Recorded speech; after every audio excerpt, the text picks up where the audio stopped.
Bom, eu acho que vocês viram, ou pelo menos ouviram falar, o Papa hoje fez uma homilia em oração a toda a humanidade, por conta desse vírus, dessa epidemia que a gente está vivendo. E talvez essa tenha sido a homilia mais importante, a que mais fez sentido para mim até hoje. Porque o assunto que ele fala nessa homilia, talvez não diretamente, mas o assunto que tem a ver com isso que ele falou, é o motivo de eu ter deixado a religião um tempo atrás. E, ironicamente, é o mesmo motivo que me trouxe de volta para a religião, depois que me ensinaram sobre isso aqui. Esse assunto é o sofrimento. Por que existe o sofrimento? Por que a gente sofre? Pessoas muito importantes na minha vida sofreram muito.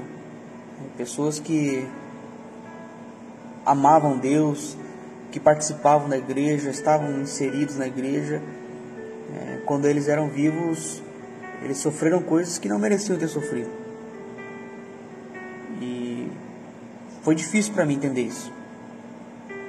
Só que o Papa, ele fala sobre esse assunto de uma forma tão precisa, uma forma tão perfeita, que fica muito mais claro. Ele usa o Evangelho de Marcos, capítulo 4, versículo 35, que é a passagem em que Jesus acalma a tempestade. Jesus viajava com os discípulos num barco e ele dormia. E de repente chegou uma tempestade muito forte e os discípulos começaram a achar que o barco ia afundar e temer pela vida deles. E eles foram até Jesus, acordaram Jesus e pediram ajuda. Só que daí Jesus acorda e ele fala uma frase muito desafiadora para os discípulos. Ele fala: por que sois tão medrosos? Ainda não tendes fé? Essa é a resposta que Jesus dá para o clamor dos discípulos. Esse Evangelho de Marcos, esse capítulo, é o que minha mãe lia para mim quando estava tendo uma chuva muito forte, acabava a energia de casa. Eu sempre tive muito medo de raio, trovão, vento. E quando acabava a energia, a gente ia para a cozinha, ela acendia uma vela, queimava um raminho lá e lia essa passagem. E eu lembrava dessa história, dessa época que minha mãe fazia isso. E eu assisti o Papa fazer essa homilia e já estava chovendo lá onde ele estava. Aquela praça São Pedro vazia, uma praça enorme, e ele sozinho no meio, chovendo, estava anoitecendo já. E ele repetiu essa frase de Jesus 5 vezes nessa homilia. Por que sois tão medrosos? Ainda não tendes fé? E enquanto assistia isso, e essas lembranças iam aparecendo, eu me perguntava: meu Deus do céu, quantas tempestades eu não estou vivendo ao mesmo tempo na minha vida? Quantas tempestades nós não estamos vivendo ao mesmo tempo nas nossas vidas? Na vida pessoal, no trabalho, dentro da gente mesmo. A gente vive criando tempestades dentro da gente. Só que esse texto, ele muda muito a noção da coisa. Nós desse grupo, a gente sabe a quem recorrer na tempestade. A gente conhece Jesus. Assim como os discípulos também sabiam quem recorrer durante a tempestade.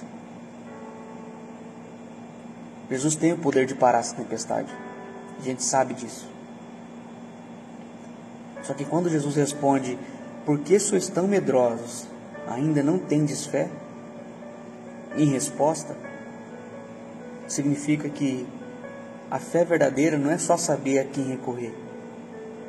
A fé verdadeira é não ter medo. É não ter medo do que pode acontecer. É saber que tudo o que está acontecendo na sua vida, todas as tempestades que você está passando, Jesus está com você. Não é deixar de recorrer a Jesus. É apenas não ter medo. Não ter medo do mal. Não ter medo de sofrer. Tem que ter fé. E quem fala é Ele. E sobre esse problema que eu disse que eu aprendi e voltei para a religião, o Papa também fala aqui. Ele diz o seguinte: a tempestade desmascara a nossa vulnerabilidade e deixa a descoberto as falsas e supérfluas seguranças com que construímos os nossos programas, os nossos projetos, os nossos hábitos e prioridades. Mostra-nos como deixamos adormecido e abandonado aquilo que nutre, sustenta e dá força à nossa vida e à nossa comunidade. Quando chega uma tempestade e acaba com tudo nos nossos planos, que acaba com o emprego, que leva uma pessoa que a gente ama, que termina uma amizade, que termina um relacionamento, essa tempestade acorda a gente. Essa tempestade faz a gente lembrar de quem realmente importa, de quem está ali, adormecido dentro da gente, que é Jesus. Ele não está adormecido porque ele não quer conversar, ele está adormecido porque ele está tranquilo, porque ele é cheio de fé. E a gente vai acordar ele e ele vai dizer para a gente: por que você está com medo? Se ainda não tem fé? Eu achei esse texto perfeito. Eu guardei comigo já. Eu vou colocar no grupo para todo mundo ler com mais calma. São só 3 páginas. E essa mensagem é muito importante para todo mundo. A fé não é só recorrer a Jesus. A fé é parar de ter medo e confiar nos planos de Deus e confiar nas tempestades. As tempestades, elas têm um motivo, que é acordar a gente. E é por isso que a gente sofre, é por isso que a gente chora, é por isso que o mal existe. O mal existe para lembrar que o bem existe.